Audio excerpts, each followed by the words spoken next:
shards and the fissure alone, inside the fissure and the shards, but it wasn't a really good idea because you don't want to be next to a gyro. But yeah, it didn't really work out for them, the lanes. Yeah, we can take a quick look at just the ending moments too here between these two teams, and LG looking really strong.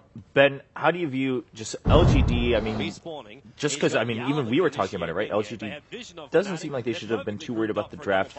Do you think going forward they can just play out the game too, just as comfortably as they want? Especially with Fnatic being demoralized like this, I think it's going to be even easier for them in the second game. Sadly, I think in that game, yeah, Fnatic they had an okay idea, but it just like their win condition is what, maybe a farmed Razor, like having a lot of map control for what? Like you might be able to like limit the ways that they can initiate on you in a fight, but they still have like a Storm Spirit, they still have a Gyrocopter. Like you're gonna have to deal with them at some point, and their lanes are just not strong enough to keep them from being under farmed. And maybe in particular, and we saw how dominant maybe can be when given like a slightly upper-handed matchup in the left track versus Quap. I think Storm Spirit versus Night Stalker is just a terrible matchup for the Night Stalker, and maybe you can control him later, but it's simply too risky.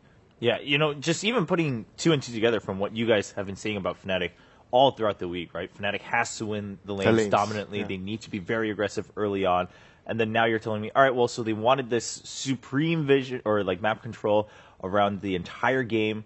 But as then you point out, for what? Like, what are you going to do with that? Yeah. Right? You have that control. They sacrificed their lane, the lane dominating factor towards more of map control, and it resulted it put them in a situation where they had to do so much work, so I felt it wasn't worth it. I mean, it's a nice idea, but I think it's also very redundant in having the Keeper Light and the Night Stalker both also need Ags. Like, you have to get that, 8,400 gold first, which is not easy. But even then, it's not good. Yeah. Because they counter each other. Like, you have two heroes, and one wants it to be day, the other wants it to be night, so you're never at full strength. It's a really bad pairing, actually, in a strategy overall. But I think, more than anything, as they've already mentioned, Mushi needs a better matchup mid. And as I talked about in the draft, I think Viper could have worked, because it makes their win condition a lot clearer, right? If they want to fight early, they need heroes that can take towers, which they didn't have either. So even if the fights go well, they need a very convincing win to get progress on the map.